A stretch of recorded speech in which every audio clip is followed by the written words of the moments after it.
Inside the demon realm, where a giant castle sits, the warrior Vermouth and his 4 comrades venture into the castle to subdue the demon kings. They had previously slain 3 of the 5 demon kings, but only 2 remained.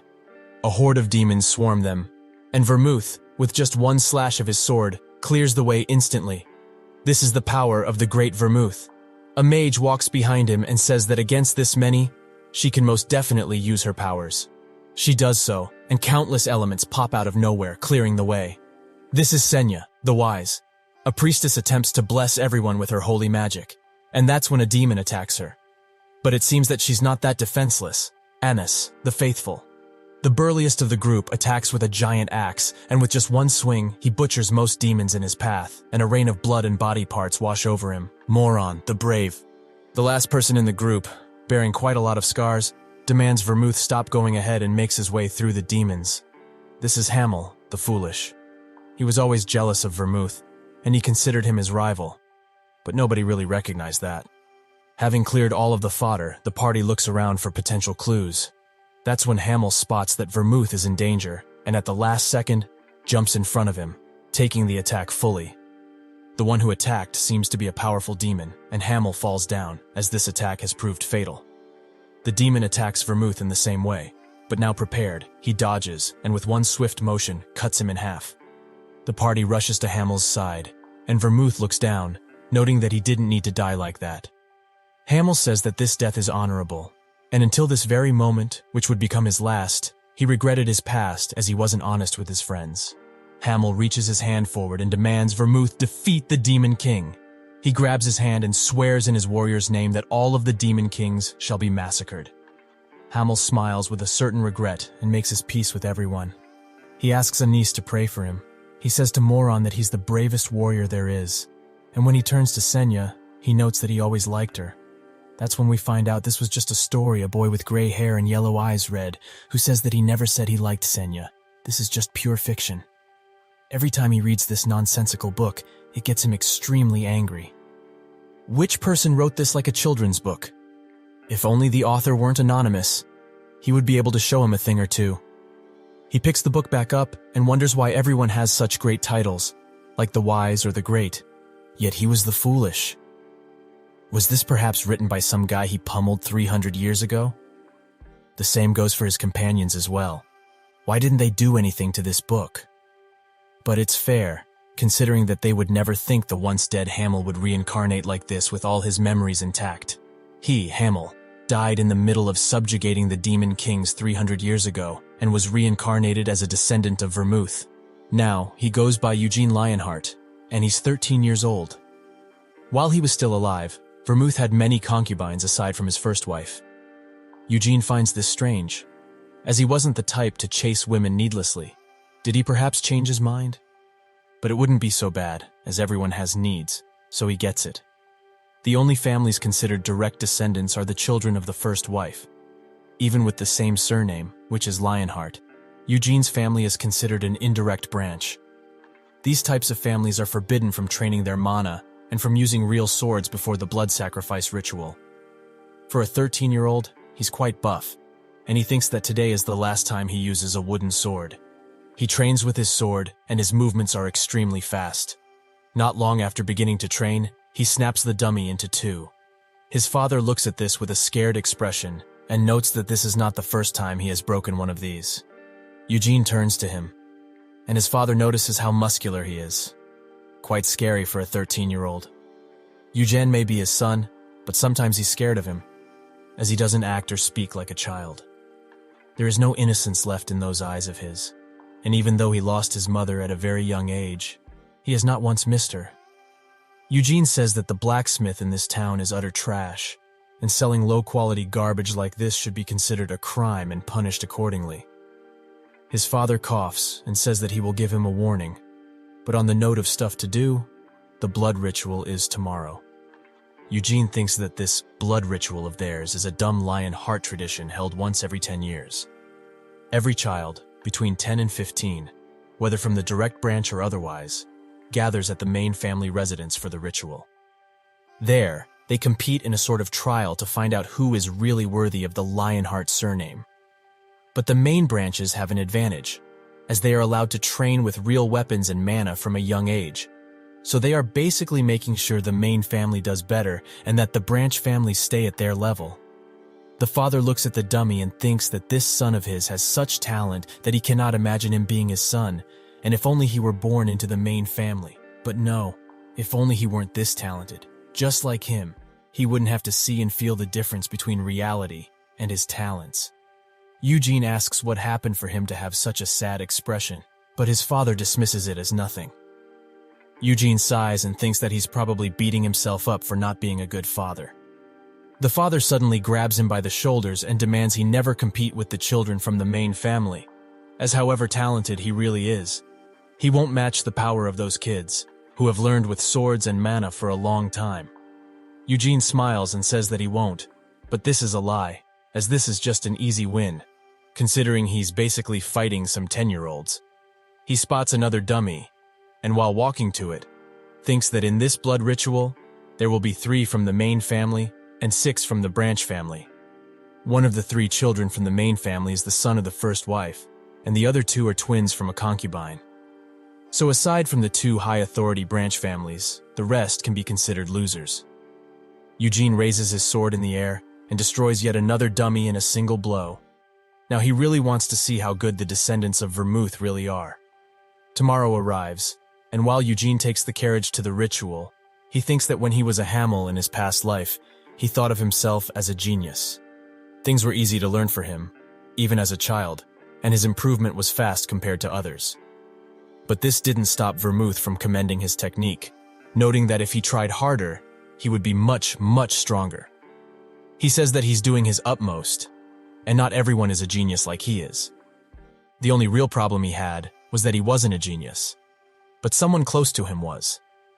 Skilled with swords and magic, he bore the nicknames the God of War and the Master of All. Vermouth is great.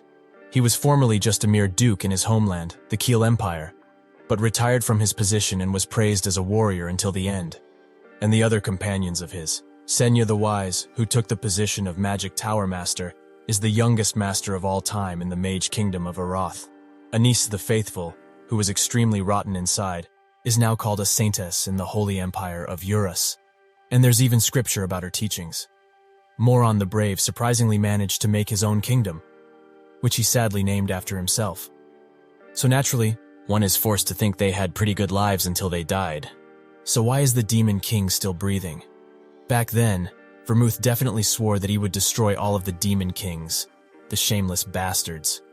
He originally died at the Demon King of Incarceration's castle, and Vermouth seems to have made a promise to that Demon King after his death. Because of that certain promise, the war with the Demon Kings came to an end, and the world was at peace, which persists to this day, 300 years later. A man who's also inside the carriage with him, Lord Gordon, notes that he must be quite nervous, but if he is, he will struggle when he actually meets the main family. Eugene thanks him for the advice, and Gordon says that from here on, it's all Lionheart property. But he doesn't need to prepare to get off, as the main residence is still quite far away. Eugene wonders why he's so smug, considering that this is not even his property. He says that it must be inconvenient if it's this large, and Gordon notes that there are several warp gates scattered about, so it's actually pretty okay. Eugene wants to ask why he wasn't allowed to use one of those, but he can already predict the answer and would rather just shut up and smile. After a while, they arrive at the main family residence, which is quite big with shiny gold all around. But Eugene is prepared. They walk towards the main building, and Eugene isn't even surprised that he didn't get a welcome ceremony. Vermouth's Lionheart. The only people allowed to have the lion crest on their left chest are those from the direct bloodline. He asks Gordon if any of his relatives have arrived, and he notes that he's the first, so they should move to the guest house. A maid by the name of Nina greets him and says that she will be attending to his every need during his stay. If there was ever anything he wanted, all he needed to do was ring this bell. Eugene is thankful they at least gave him a personal maid, and he asks about her age. She says that she's 16, and that she's only just finished her training period. Eugene smirks and thinks that whoever assigned this inexperienced maid to him must be trying to start a problem if he were to lecture the inexperienced maid for a mistake. But it doesn't matter who thought of the idea, as they are boldly trying to harass him. He asks when the others will arrive, and she says that they should be here within the next 4 days. at the latest. He gets up and asks her to guide him to the training grounds. Nina is kind of surprised, but she still does so. Outside of the main building, two main family children talk about Eugene and how he's from a small country town and probably trains with rakes instead of swords. The boy says that his carriage must stink because of how he lives, and even if he's a relative, he still would have to pay for damaging the main family residence, right? The girl says that he's absolutely correct, so they must go and scold him. The boy says that they are just giving him a warning and demands that the girl, Seal, follow him. Another main family kid looks out of the window at them, but that's when Seal notices and glares at him with the eyes of a beast, causing him to back away.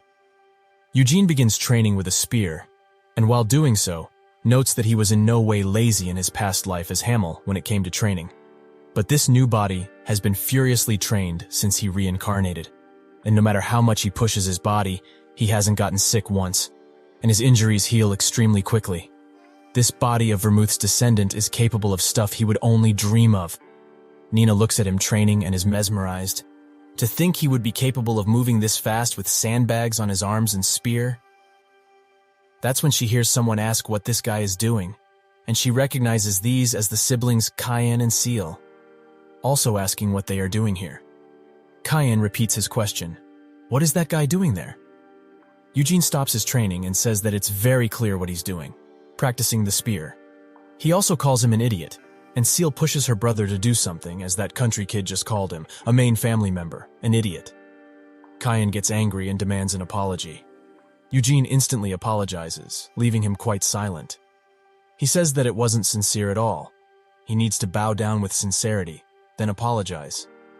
Eugene says that they must be the same age, so why should he bow down if they are friends? Cayenne asks, who would dare consider them friends? And even if they are both Lionhearts, they are not equals. Seal reminds him about the carriage, and Cayenne begins berating him and demands he clean the carriage he came with, as it probably stinks from all the farm animals he must have taken care of. Eugene just looks at this excuse of an insult and asks Nina if she's his personal servant. She confirms this and says that she should clean the carriage instead of him. Nina doesn't know what to do, and Cayenne notes that he told him to clean it specifically. So how dare he order a servant to do it? Is he really disrespecting the order of Cayenne Lionheart? Eugene introduces himself, and Seal does so as well. Cayenne says that there's no point in being nice to trash like him, and since he ignored a direct order, he has dishonored him, so a duel must take place. Eugene smirks and says that he should not throw that word around so easily, as it bears a heavy burden. He just wants to continue training, so why can't they leave? Cayenne asks if he's scared, and that's when his expression changes. He really must be scared, right? So in that case, he should bow his head and apologize for what he's done. Eugene says that he's in no way scared, and also doesn't want to duel or apologize. Cayenne says that he doesn't want to do anything, so is he just going to run away? His parents probably didn't teach him what honor truly is. That's when Eugene begins dropping his arm weights, and Cayenne asks what he's doing. Eugene notes that he wanted a duel, and that's what he will get, so he should throw the damn handkerchief already. Eugene continues to strip, and it seems that even the vest he was wearing was also heavy. Cayenne can only look at how many weights this guy had, thinking that they were only for show up until now. But now he can't back down, as he's the one who challenged him to a duel, so Seal will make fun of him for the rest of eternity if he were to back down. And he also must punish him for tainting his honor. He throws the handkerchief in his direction, and demands that the duel commence. Eugene finally takes off the final weight, and when the handkerchief falls to his face, he accepts. In that very second, Eugene strikes Cayenne instantly in the gut, ending the fight in just one blow. Seal rushes to the side of her brother but backs away when she sees how much he's vomiting. She turns her attention to Eugene and says that he's a coward, and that was in no way an honorable duel. Eugene says that there was no cowardice there, as the duel started when the handkerchief was thrown, so it's his fault for letting his guard down. Ciel can't deny this, and instead says that he must have trained in mana, right? Eugene notes that the branch lines aren't allowed to train with mana until after the success ritual. Ciel doesn't believe it and calls him a liar, as there is no way he's able to swing something so heavy without mana. And also, the attack that he performed was too fast. to the point where even if Kyan were to be on full guard, he couldn't have been able to do anything. Eugene smirks and says that his eyes aren't just for show after all. She notes that his mouth is quite foul, and he says that he has already heard that one plenty. But it's also not like her brother got beaten without putting up a fight, as when his attack reached him, he instinctively dodged backwards to reduce the damage. That's nothing short of amazing, given that he doesn't have any real experience just yet. Eugene notes that this guy has potential, but is not strong enough to be considered a descendant of Vermouth.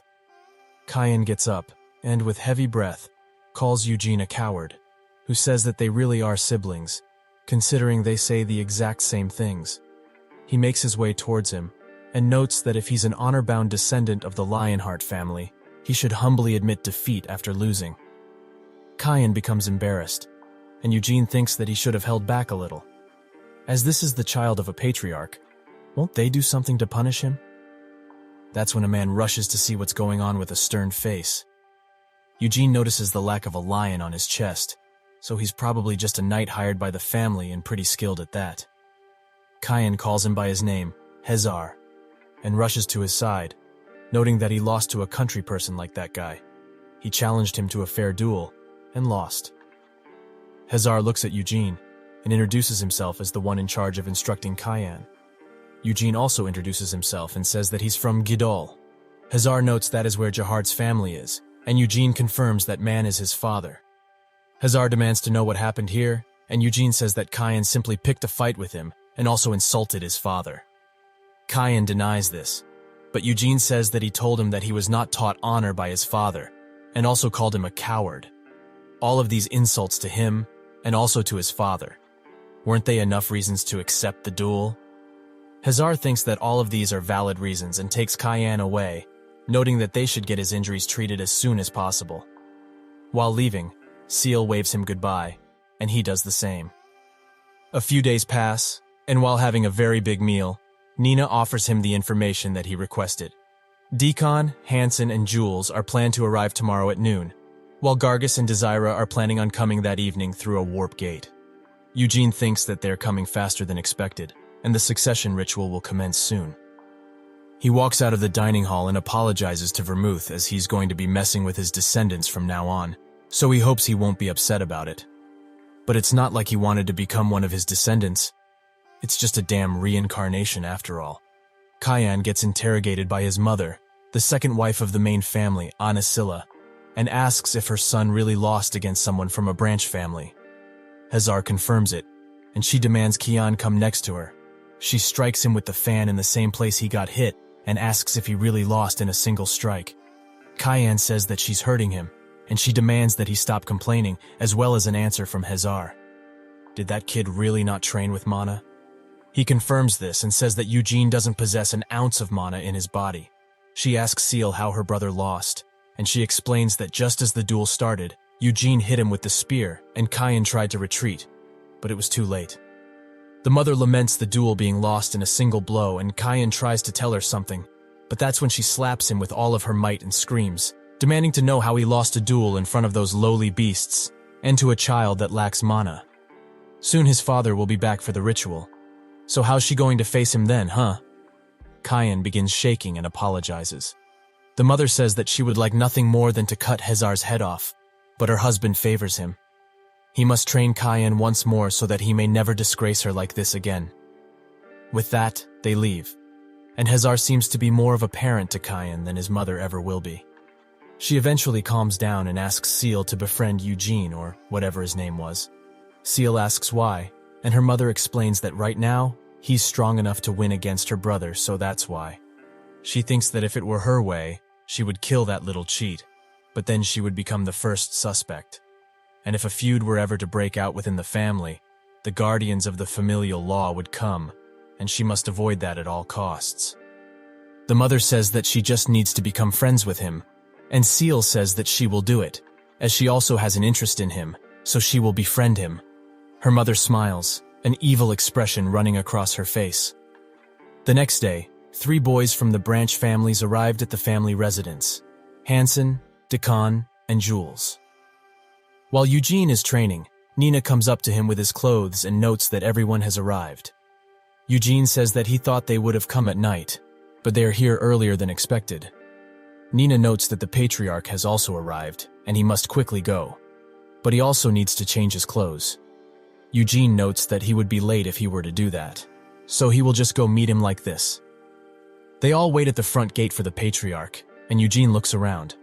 He spots the second wife, Anisilla, and the person in front of her is the first wife, Theonis. And that depressed-looking guy is the main family's eldest son and first in line for success, Iode Lionheart. The patriarch finally arrives, Gillard Lionheart, along with the younger brother, Keon. Gillard immediately goes to Iode and asks if his skills have improved. Iode tries to avoid eye contact and says that he's trying his best, as usual. This doesn't please Gillard, and he moves on to Cayenne and Seal, noting how much they have grown since he was gone. He also congratulates one of his brothers, Guilford, for having a son, and apologizes for not being there to see such a blessing. Guilford says that there's no need for such things, and Gillard moves his attention to the children of the branch families. He notes that they should have a meal together, and there they will discuss the blood succession ritual. They sit at the dining table, and Eugene spots the other two people who arrived, Gargus and Desira.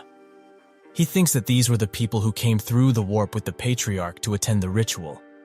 So are they perhaps of higher prestige in the Lionheart branch families? He also notices a man who is clearly not a Lionheart and thinks that only the patriarch and the ritual attendees are supposed to come to this meal. Seal also looks at him curiously and asks her father who that person is. He says that he was planning on introducing him at a later date, but they should do it now. The person gets up and introduces himself as Ian from the Red Magic Tower in Aeroth. Everyone is surprised, and Iode notes that he's the master of the Magic Tower, causing Eugene to spit out his drink. They all look at him, and Roberian asks if he's fine, to which he replies yes. Eugene thinks that if he's the Red Magic Tower master, he's Senya's direct disciple, or rather the disciple of Senya's disciple's disciple. 300 years ago, Senya attained the position of Green Magic Tower Master at the youngest age in Aroth's history. Not only had she improved all the spellbooks in Aroth, but she had also helped countless disciples of other magic towers, and even provided advice to the other Tower Masters.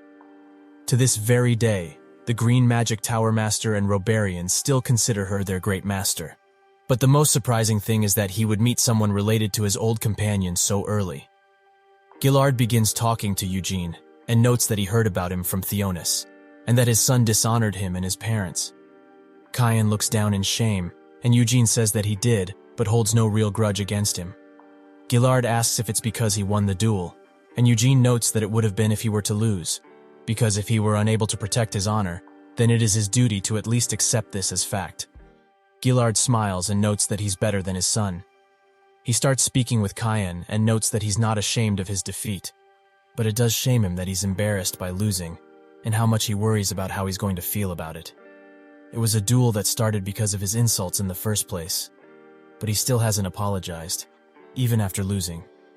Cayenne tries to say something, but Gillard interrupts him and says that he is a Lionheart, first and foremost, and that the great Vermouth is his ancestor. If he really is someone from his bloodline, he should act like it and respect not only his own honor but also the honor of others. Cayenne looks at him, and with a blush on his face, apologizes. Eugene notices how much he's forcing himself right now, but it doesn't really matter. Gillard says that his father must be Jahard, and he apologizes, as he doesn't know him directly. Eugene says that it's only natural that he doesn't, as his family lives in a very rural area for someone like him to know about them. Gillard asks if his father taught him those moves, and he instructed him on the basics, but after that, he trained on his own. Desire is surprised he trained by himself, and Gargus is even more surprised that he managed to beat Cayenne now. Gillard notes that this succession ritual will be an interesting one this time, and the food comes. After it is plated and served, Gillard says that the food might not be up to their expectations, but they must be hungry, so they should start eating. After the meal, Gillard notes that the reason he decided to hold this meal was because he wanted to share some details about the upcoming ritual. They all eagerly wait for him to talk, and he says that although he's the patriarch, and it's quite embarrassing to admit it, the blood succession ritual is just too discriminatory. Naturally, it is a tradition of the main family, and children of branch families are not allowed to train with real weapons or mana until after the ritual is over. if the ritual occurred under these unfair conditions. There would be no way a child from a branch family would beat a child from the main family. In this case, 3 of his children will be entering. However, he believes that it's fair that he not only check on his own children but also the potential of all the children who hold the Lionheart name. The ritual exists to prove to oneself that one is a descendant of the great Vermouth, so it doesn't matter if that person is from the main family or otherwise. Eugene smirks and notes that this descendant is much kinder than Vermouth himself. Gillard notes that, because of all of this, he asked for help with this ritual. And that's why Roberian is here. He gets up, and with a flick of his fingers, the table transforms into a map of a labyrinth. He says that the ritual will take place in here, and everyone will enter from a different entrance, and all they have to do is defeat the boss monster in the middle of said labyrinth. They will also have to avoid traps and defeat any monsters they come across. Naturally, everything that occurs inside of it is just an illusion made with magic, so it's basically just a big mind trick. But they shouldn't falter, as it will feel just like reality. Eugene thinks that he's not only summoning magic, but also using advanced illusionary magic. No wonder he's earned the position of Tower Master. Robertian continues and says that if one of them manages to defeat the boss monster, the ritual will come to a close, and everyone will be assigned a point value based on how well they did. One of them asks if it's fine if they are unable to escape the labyrinth, and he confirms this. And if they are too scared, they can just stay at the entrance of the labyrinth.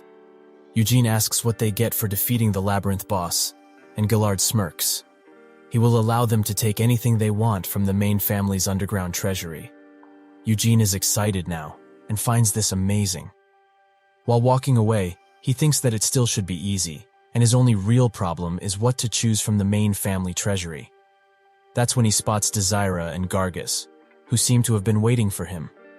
Gargus asks if he really won against Kyan, and Eugene confirms this.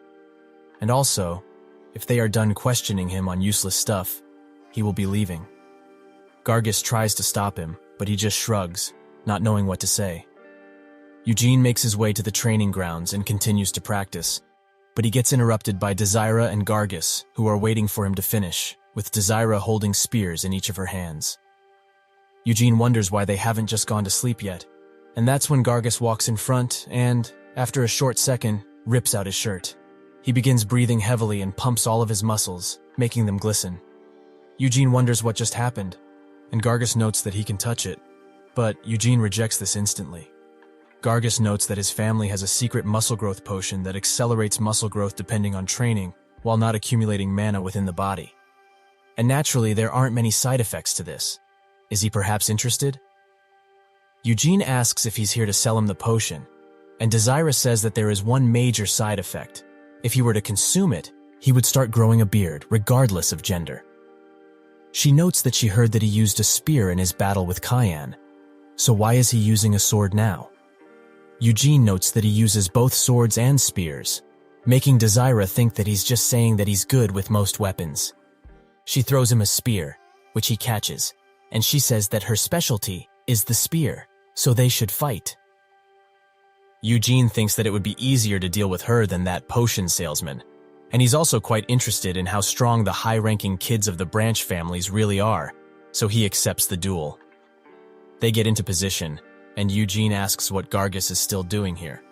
He notes that he's the referee, as even though this is just a simple spar, it still must be fair. Eugene thinks that he's acting the same way as Moron. Is he not secretly a descendant of that meathead? He notes that they will begin when he says start, and Desira urges him to do it already. She thinks about Eugene, and notes that his ability to use both swords and spears must be a bad joke. She will be the one to show him that the spear can't be mastered that easily. Gargus gives them the go-ahead, and she rushes in, thinking that the one who strikes first wins. But she suddenly stops, as Eugene is emanating a dangerous aura, and it's clear that he has no openings. He asks why she stops so suddenly, and this ticks her off, making her charge in once again. She strikes, but Eugene counters her attack. They continue to do this, and he thinks that considering the lack of mana in her body, she's actually pretty good, and she's still quite young, so the possibilities are infinite. But in her current state, she's no match for the likes of him. He continues to block and notes that she didn't hit him even once. She demands he shut up and thinks that if he thinks that he can block all of her attacks without dodging, it will cost him dearly. She charges in again, and they continue trading blows until she dashes behind him and prepares a mighty strike, thinking that he will not be able to block this one. Eugene raises his foot and catches the spear with it, making Desire desperately try to reclaim it. But it's already over, and this duel has already ended. Eugene Lionheart has won. Later that night, Gargus wakes Eugene up by noting that they should work together.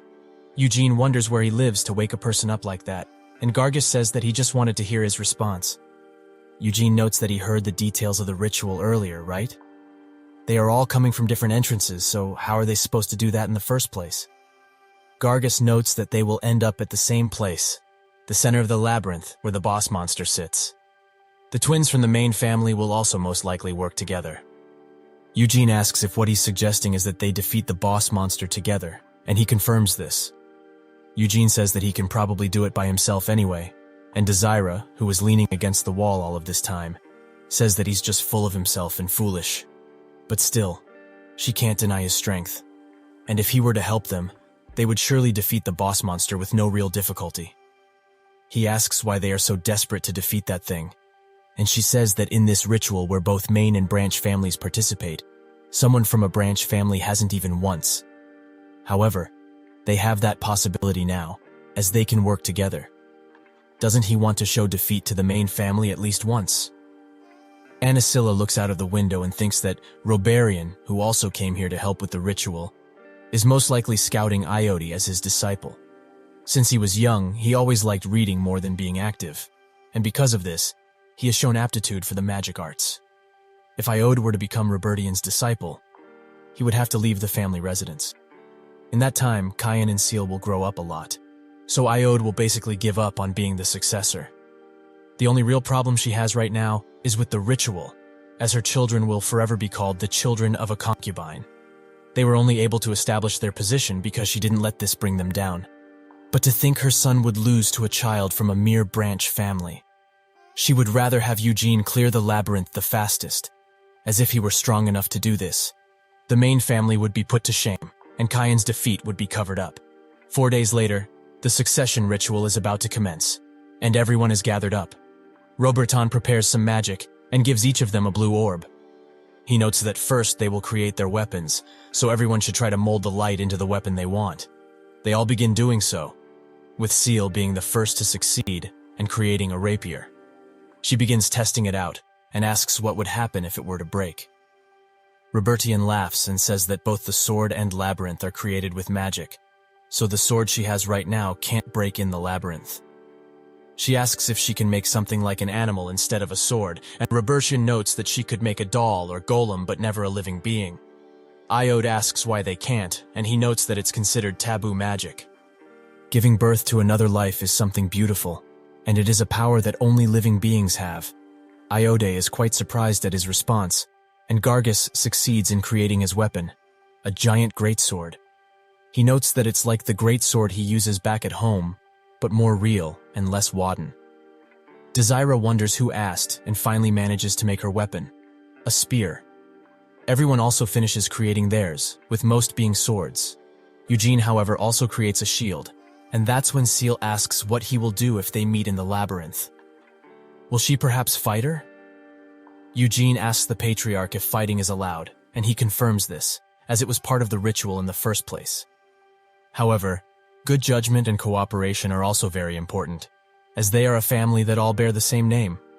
Seal thinks of the world's family, and begins smiling at Eugene, who is extremely creeped out by this. With this done, Roberton also gives them some necklaces and notes that they are connected to their minds. If they were to become distressed in the labyrinth, the necklace will react, and when that happens, he will consider it a dangerous situation and will intervene. Eugene notes that it's just a safety tool to prevent accidents. Roberton also says that if they ever want to get out, they can just tap on the necklace and ask for help. With that, everything is prepared, and they can now enter the labyrinth. They will enter from the same entrance but will be split up the moment they walk inside. They all head towards the gate, and Seal wishes Eugene good luck, who reluctantly does the same. He walks through and finds himself in a corridor. He thinks that he went through something like this in his past life, and that the ceiling is blocked off. He takes a swing of his sword and notes that this space is pretty tight, so it will be difficult to use a weapon with a long reach, and that's precisely why he chose a sword and shield, as this basic combination can't be beat in most situations. He doubts that this challenge will be of any difficulty, however, as it was just made for kids. With that, he takes his first step into the labyrinth. A few small slimes attack a participant, and he begins flailing the sword around with no rhyme or reason. After he gets stuck to the ground, he desperately asks for help, and Robertian appears, teleporting both of them out of the dungeon. An hour after the succession ritual began, 3 had already failed. Gillard looks at them with a certain disappointment in his eyes, and notes that they should go rest. He sits down with Robertian, and they watch how everyone is doing, specifically Gargus, who swings his giant greatsword around, and it often gets stuck. But because of his great strength, he pushes through and still manages to do heavy damage. Gillard notes that his movements are a tad awkward, but he's managing just fine, as he's not having any difficulty with the monsters he's facing. He looks at Desira, who begins fighting some slimes, and when she finally strikes one, he notes that bladed weapons don't do much against slimes, so she needs to find an opportunity and escape. Gillard thinks that she's quick and intuitive, also prioritizing getting out of the labyrinth more than facing monsters. He looks at Kyan, who spots some traps, and thinks that his mother already got him and Seal some maps for several labyrinths before the ritual took place, so they studied them, and also the types of traps that were most likely to be put in place. He picks up a pebble and throws it in front, causing a lot of arrows to come out of the wall. Gillard notes that he's careful, but uses this to evade traps, which is not bad at all. He looks at Seal, who is now fighting a goblin. The goblin attacks, but she dodges swiftly and strikes when she has the chance. She begins making her way to the middle again, but finds herself at a dead end, and notes that she will just go back to the forked path from earlier. Gillard notes that she's flexible and sensible with her thinking, but she's just as childish. He moves on to Iode, who is confronted by a goblin, but instead of being scared, he's amazed at what magic can do. The goblin finally attacks, and after a few blocks, he manages to cut him, still amazed at what magic can really become. Robertian looks closer and notes that Iode seems quite interested in magic. Gillard says that he's loved magic ever since he was a child, and he used to be taught by a mage from the capital they invited, but he hasn't really tried to learn much since then. Robertian asks why that is, and Gillard notes that he gave up because of this harsh reality, as he has decided to become the patriarch because of his mother's wishes, and magic proves to be no advantage when competing for success. Robertian notes that magic is a difficult journey in spite of its countless possibilities, and Gillard says that he wishes he would actually take that journey. If he still has a passion for the magic arts, he won't be able to refuse a position as the disciple of the Red Magic Tower Master. Robertian says that he can't give him a straight answer just yet, but he will take him along because he knows him. However, if he's not fit to be his disciple, he can't take him. Gillard agrees, as he had no intention to force that upon him and just wanted to bet on Iode's dreams. That, and Iode respects Senya the Wise more than Vermouth, his own ancestor. Robertian notes that he was the same, as he much preferred Senya's stories to Vermouth's adventures. Senya always came up with amazing solutions when her comrades were in danger. Gillard notes that he also read that story when he was a child, and truthfully, neither Vermouth nor Senya were his favorites. Robertian asks who it is, but before Gillard could answer, his attention was grabbed by what Eugene was doing, fighting a gigantic troll. The troll tries to bash Eugene into the ground, but he blocks with his shield, allowing him to strike at multiple points. They both look at this display with surprise, and Gillard finds it nothing short of amazing. He takes down the troll, and Gillard notes that this is Eugene Lionheart. The troll explodes into golden bits, and Gillard notes that he's quite amazing for a 13-year-old, who he doubts has fought a real troll before. He wasn't even scared, and he was also able to take the troll down cleanly and confidently. Robertian notes that the trolls weren't put in place for the kids to fight, but more like traps they had to avoid, so he's just as surprised. Gillard notes that he's still young, but isn't his talent just exceptional? Robertian says that he already knows that they call these kinds of kids geniuses. Gargus also begins fighting a troll, but finds beaten up, and most likely on his last legs. But he summons the strength to charge in and with a swift dodge, manages to cut the trolls, giving him the opportunity to end the fight. After, he breathes heavily and roars like a beast before the troll disappears and he falls down. He thinks that he can't believe it managed to pierce through the muscles he's so proud of and break his ribs. Trolls are truly strong. He also got hit by all sorts of traps before he fought the troll, and since he's been hurt this much, he doubts the other kids are less injured than him. Without any strength remaining, he falls down. Cayenne also finds himself near a troll and thinks that this is in no way a monster they are supposed to take down. He distracts it with a rock and finds the opportunity to run away before it can notice anything. That's when Seal finds him and says that they started at entirely different points but still managed to meet. Cayenne says that it just shows how closer to the center they are, but this is great, as now she can follow him and won't lose her way. She agrees, and Cayenne thinks that since he was humiliated in front of his sister by that bastard, he must take this chance to recover his damaged reputation. Seal notes that since this is a dungeon, any type of monster can appear, right? Cayenne says that she's correct, but why ask something like this? Seal asks if ghosts are included, and Cayenne freezes up a bit. With a trembling voice, he asks if she's afraid of ghosts, and if she is, she shouldn't worry, as he will protect her. That's when he turns the corner, and Desira appears with a lot of blood on her. He begins screaming uncontrollably, and she does the same, while Seal just watches. Cayenne notices Desira and demands to know why she scared him. She says that he was the one to scare her with his screaming, and he asks why she has so much blood on her. She notes that it's from a trap, and thinks that the ambush was a failure, so she needs to retreat. Seal notes that she's running away, and Cayenne thinks that he's shown his unsightly side to Seal again. So naturally, he can't forgive Desira. He screams that they should go after her, and they do so, making Desira think that she won't be able to win a 2v1 and also wondering where Gargus is. He is passed out cold. Suddenly a trap activates from under her, but she finds her footing and manages to make it to the other side. She continues running, and Cayenne wonders if they need to take another road because of this hole. But he can't let himself be humiliated in front of CL any further. He was going to save his mana for the boss, but now that there's no other choice, he will have to use it. He does so, and barely manages to get across. He offers Seal his hand, and notes that he will catch her. But she can also use mana, and she makes her way over just fine. They continued chasing Desira, and they did so until the three of them reached the center of the labyrinth, where the boss stands. Eugene asks why the three of them came together, and Cayenne asks what he's doing here. Eugene notes that he was just waiting, curious to see who would manage to get here first.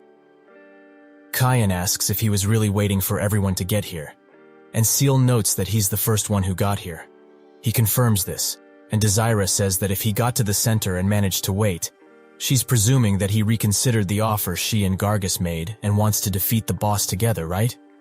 Eugene knows that they talked about something like that, but he waited to offer all of them a chance at the boss first. He would be able to deal with that thing in no time, but it would be unfair if they made the effort of reaching the labyrinth and arrived at nothing, right? Cayenne is angry at this mockery, and Eugene notes that this beast doesn't attack if they are not in its range, so it's basically just waiting for them. What he's suggesting is that they all fight it in order of who arrived after himself. First would be Desira, then Cayenne, and after that, Seal. Sounds fair, right? Desira asks if he really wants them to fight that gigantic thing alone, and Eugene says that she also got hurt, so if she thinks winning isn't an option, she can just give up. Desira says that she will do it, and bandages herself with a handkerchief. While she walks towards it, Cayenne asks why he hasn't fought the boss yet. Eugene says that he will, after everyone else is done with it. Cayenne notes that he might not get the chance, as he will surely defeat the boss by himself. Eugene smiles, and says that if he really manages to do that, he will give him the utmost respect for the rest of his life. This makes Cayenne excited, and demands he not forget the promise he just made.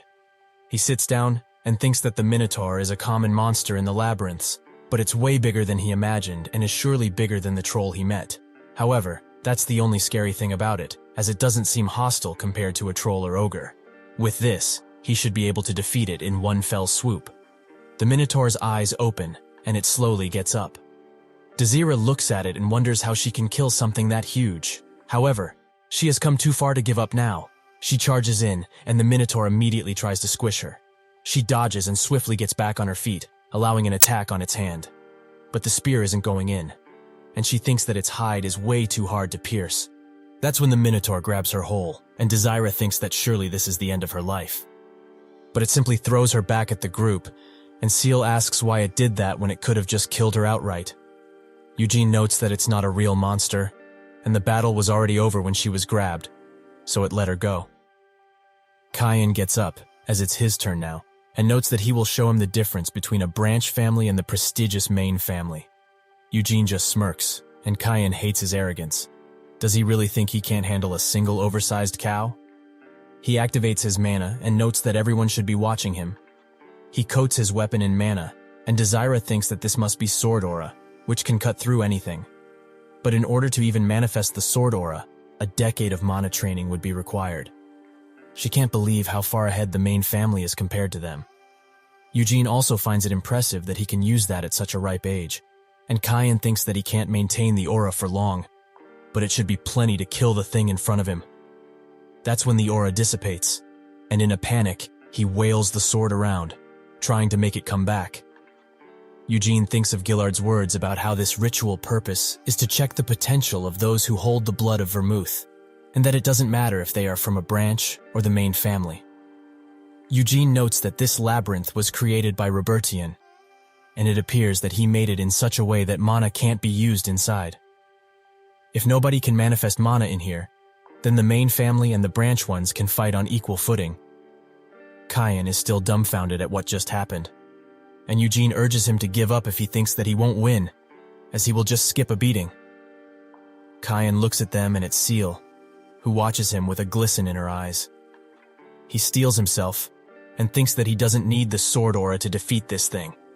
With that, he valiantly charged in. While it tries to grab him, he manages to slash it, and he does it a few more times, but these are just surface wounds, and they won't help much. He dodges its hand once again and aims for the leg, but the Minotaur blocks access to it with its knee and manages to grab Kyan. It throws him away, and Eugene notes that in the end, he still lost, right? Kyan can only look at him, and that's when Seal notes that she doesn't want to fight, as she can't use her sword aura.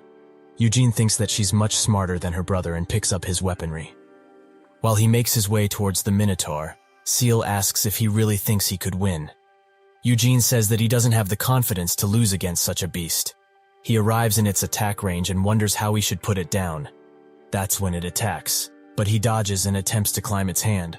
However, it uses its other hand to try and grab him, but is unsuccessful, allowing Eugene to make his way to the top of its head. It tries to punch him, but he moves out of the way, and it only punches itself. This silences the Minotaur for a while, giving Eugene the opportunity to strike constantly in the same spot, the neck. They all watch in amazement, and Desira thinks that he's hitting the same spot, its cartoid. With one final strike, he makes the beast gush its blood all over the place, and it falls down. This battle has been won.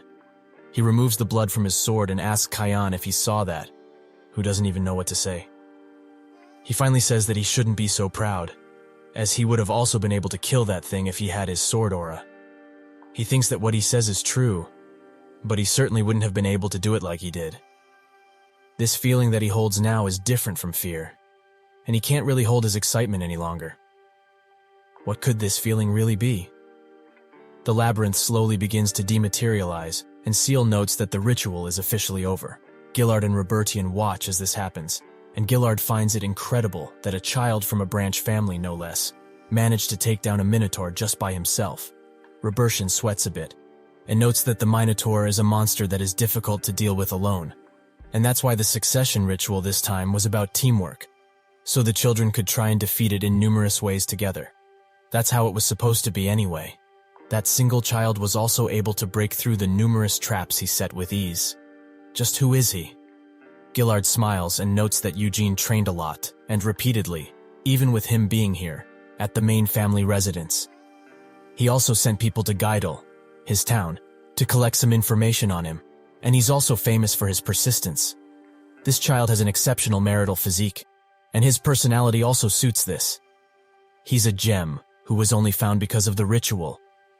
Robertian asks if he's not mad, as he doesn't mean anything by it, but Eugene stands out far more than his children, so if there's such a gap already, when he trains with mana, his strength potential is near infinite.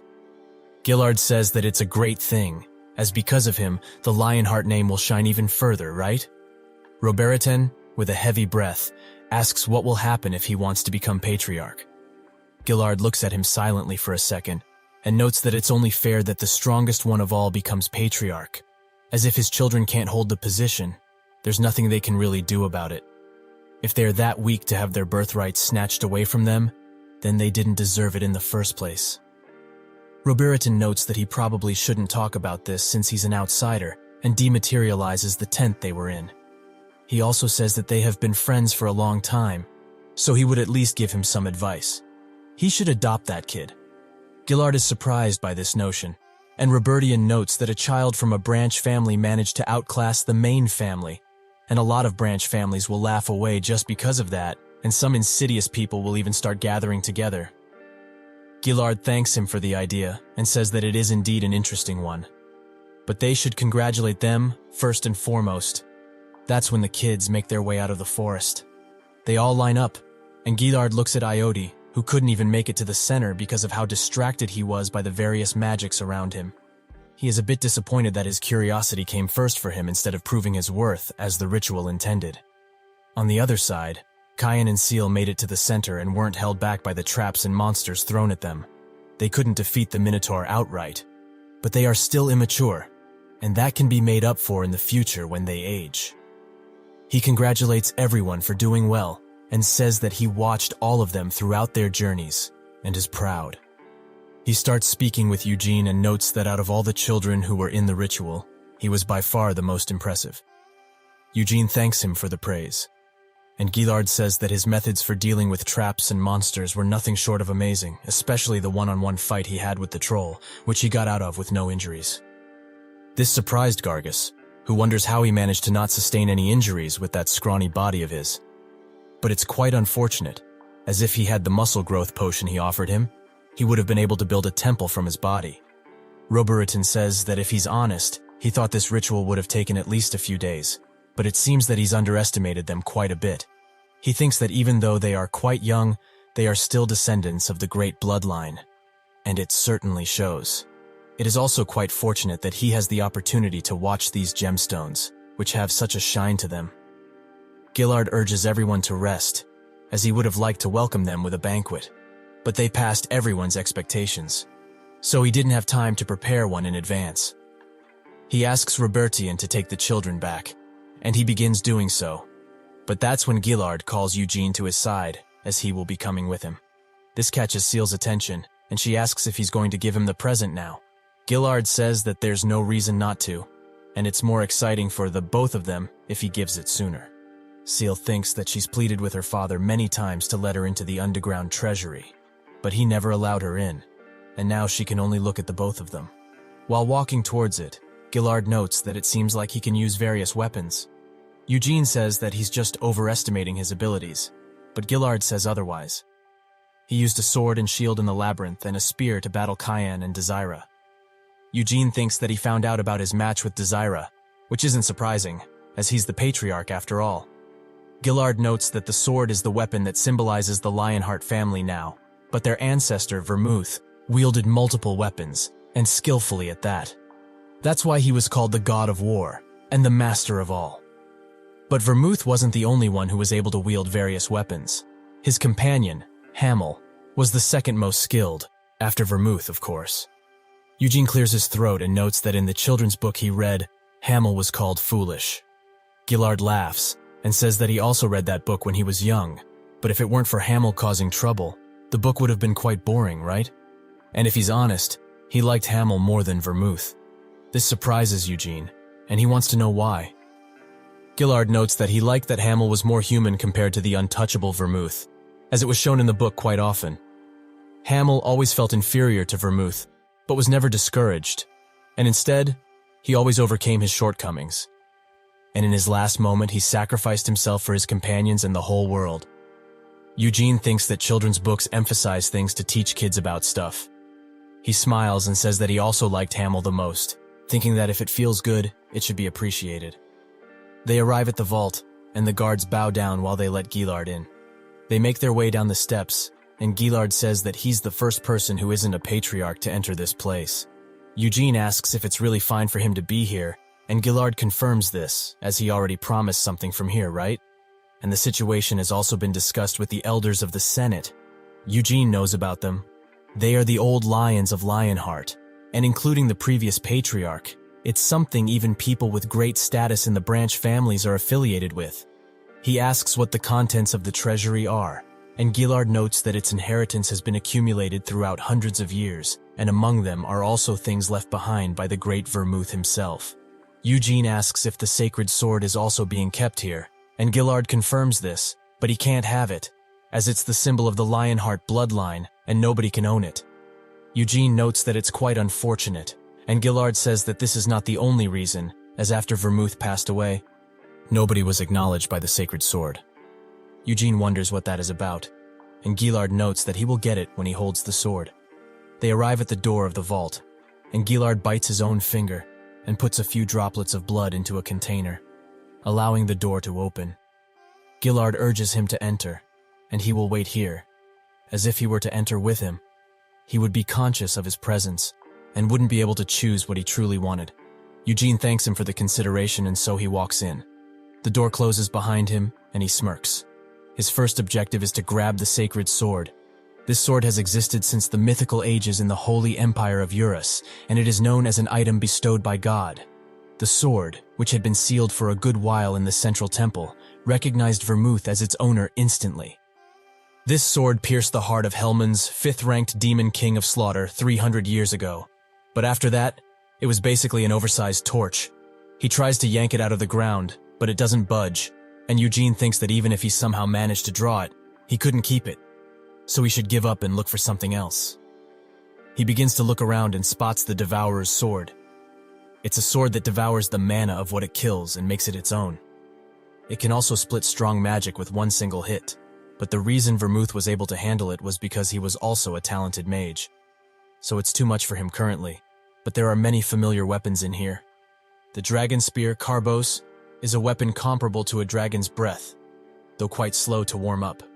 The windstorm sword, Winead, was blessed by the king of wind spirits.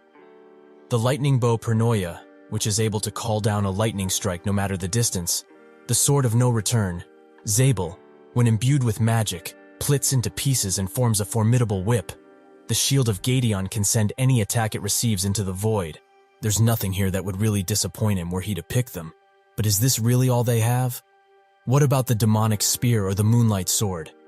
But it has been 300 years, so they naturally took the most overpowered weapons for themselves, the greedy bastards.